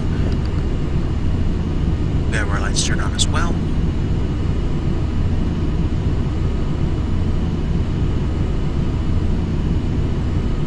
Okay, we're at 5,000. Landing gear's down. Flaps set up for 15. And let's drop to 4,000. 4,000 is the first waypoint, or the first fix for the ILS approach. Alright, so we're getting down there, folks. Almost in. Thanks to anybody watching this. Thanks especially to anybody watching it for a good chunk of time. For a moment, I almost didn't think I was gonna fly this flight, because I was like, you know, it's getting on. I'm kind of tired, but I was just like, nah, let's do something different. Let's do a cargo flight. I like doing flight simulator flights, and I don't do as many night flights as I used to. And people that do stuff like, you know, that go on FS Cloud and do flights, a lot of them get big time bonuses because they fly, you know, realistically with weather and real time. I'm not sure if I'm going to mess with that. I might actually start doing that at one point. Okay, so we're coming abeam on Spires, and we are at 4,000 feet. Let's go ahead and reduce the speed one time.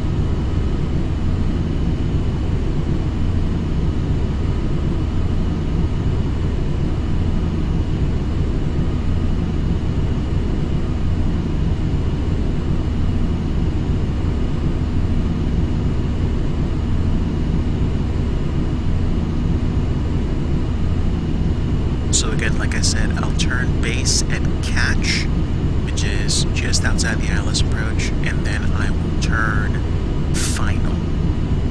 So we are pretty much almost set to land.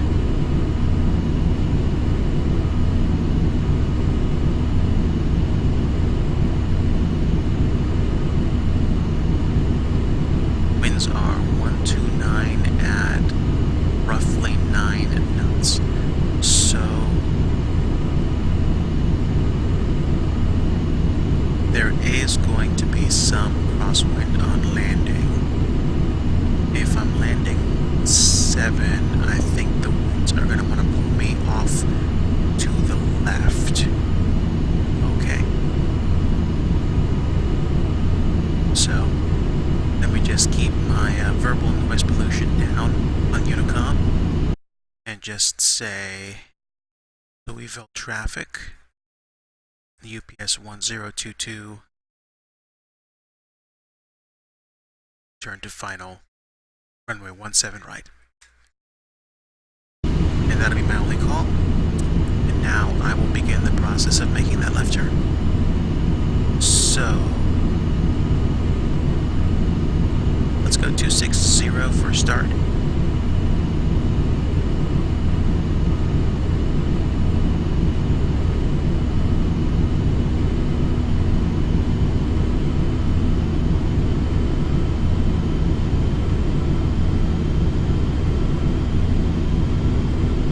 So, turning, and let's go ahead and turn 200.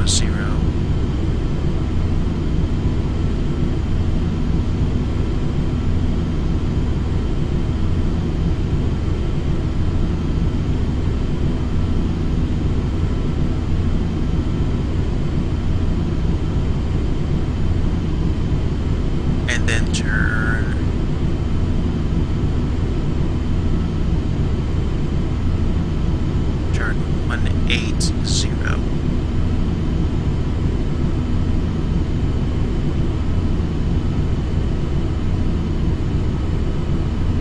Okay, pretty much absolutely no one aside of me, no one in my general vicinity. So we are just about set to land. Okay, so approach checklist, have the ILS in place, flaps, go ahead and set flaps 25. Actually, let me slow down way more first.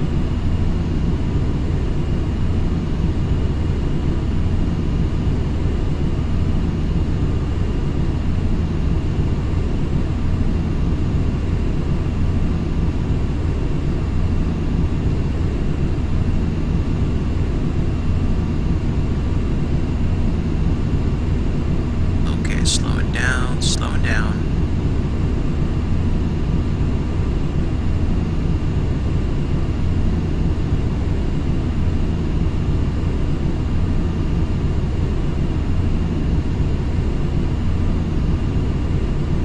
Okay, let's go ahead and go flaps 25 now.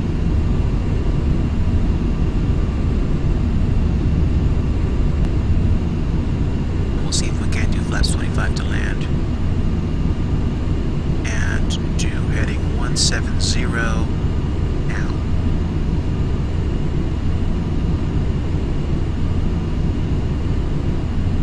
Okay, so I'm going to focus on landing.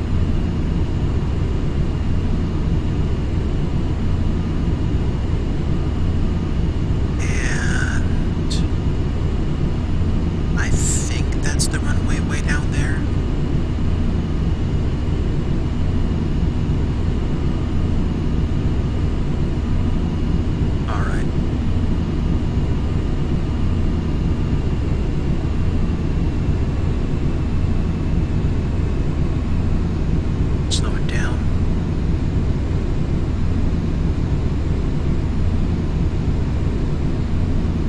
In.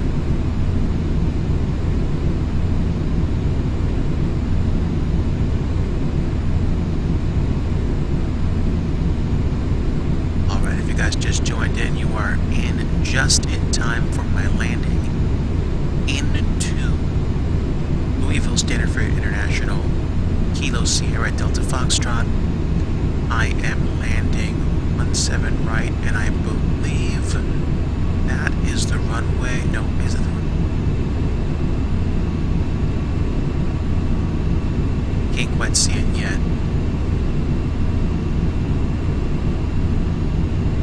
But I guess that's why they call it an instrument landing system. Wink, nudge, nudge. Alright, so take me down to 2500.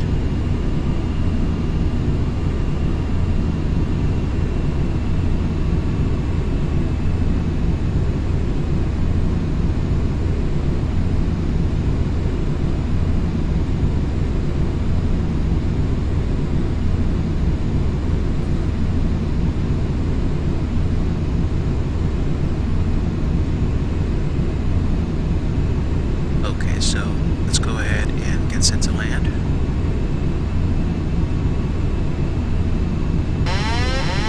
My aircraft. And focusing purely on the landing at this point. Let's see which one. Is that it? There we go. Spoilers are armed.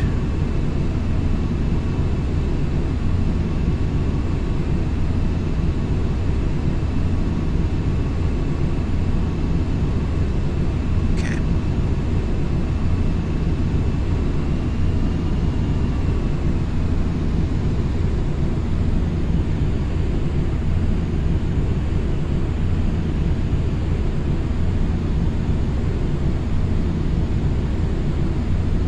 Alright, so at this point, I am fully committed.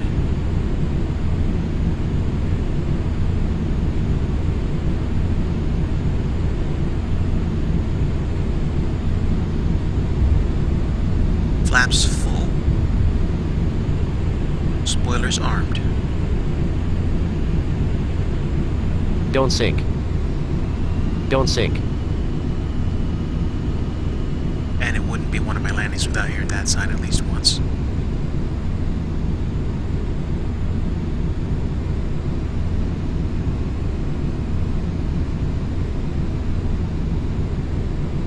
Okay, we're on the beam.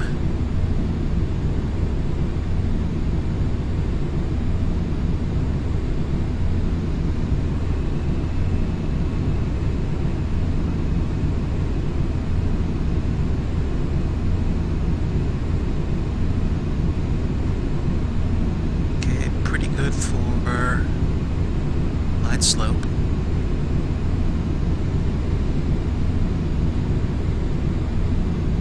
Here we go.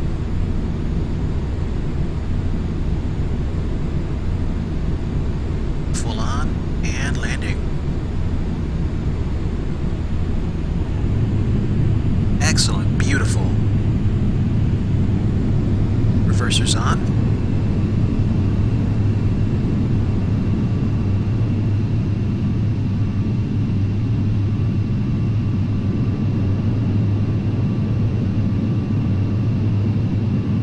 Knots.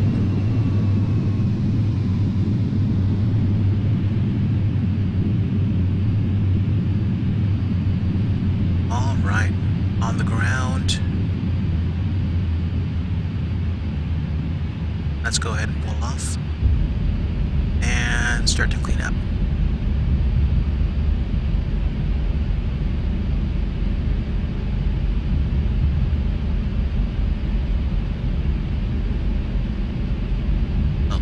That felt like a good landing. I was not fishing for control. I was using the glide slope to my advantage. That was beautiful. Okay, so Kilo Sierra Delta Foxtrot traffic, PS 1022, clear, runway 17 right. Okay, so let me think. Where am I right now? I am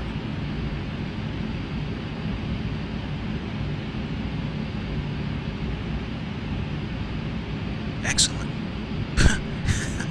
I turned off at Bravo 4 precisely where I wanted to be. That's great. Okay, so flaps are up. Spoilers, will retract them. Let's go ahead and cross straight over. Turn the flight director off.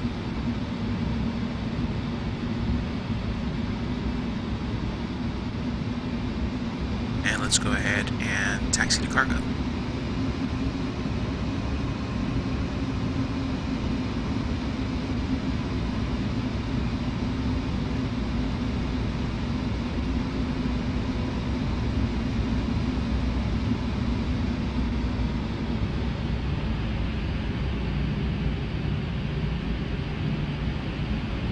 Alright, ladies and gentlemen, welcome to Louisville Standerford. Or I should say, welcome back. For those of you beginning overnight operations, we'll take you right up to the ramp so you can unload and get get started. Otherwise, to anybody transferring through this ramp to the terminal, the bus will be along shortly.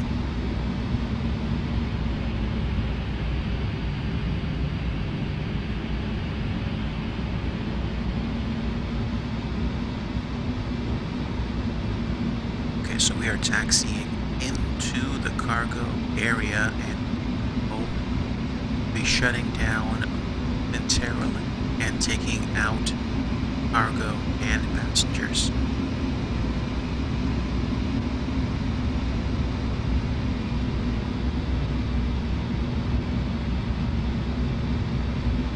And this is not a mod. This is not a modified version of Louisville. This is just the default scenery dressed up with Rex Worldwide Airports HD textures.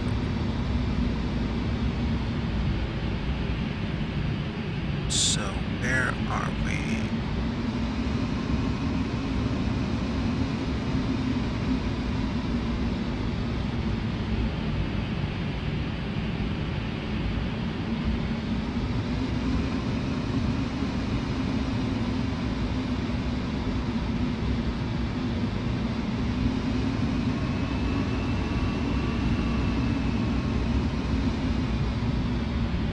This is interesting. I think it's a kind of like a diagonal in parking.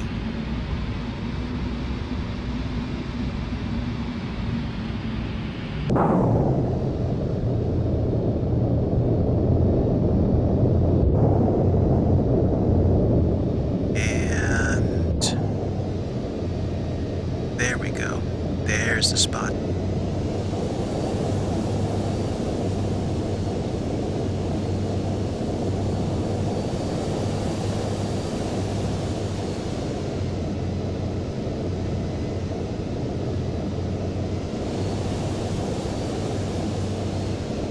Okay, so that's good. That's fine and dandy. I get the APU back on, get the engine shut down.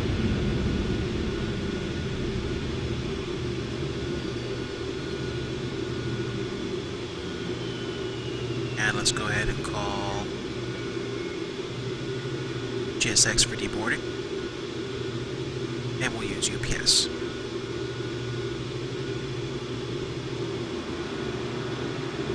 Okay, flight attendants, disarm slides and cross-check. Slides disarmed, doors opening.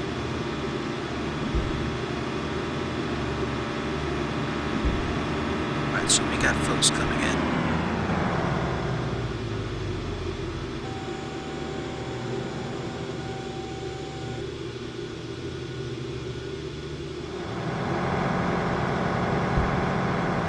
We are logistics, and here we are, folks. We're on the ground, parked at Louisville, shut down, and we should have a bus taking people out shortly, along with people doing unloading. Let's go ahead and turn the taxi lights off as well.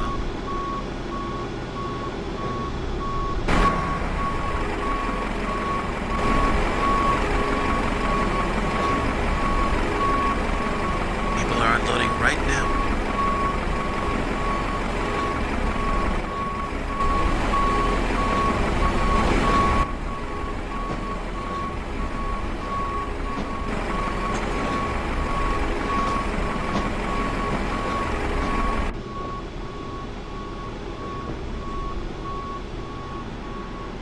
I think I hear the bus.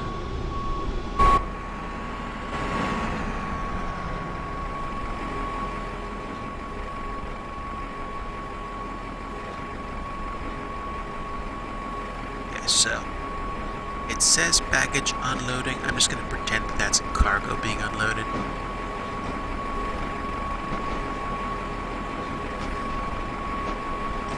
And way out here is the bus.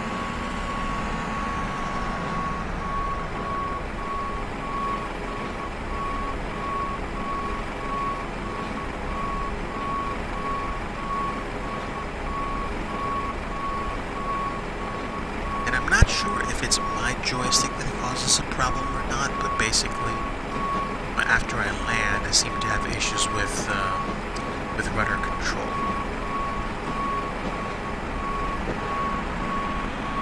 Okay, there's the bus.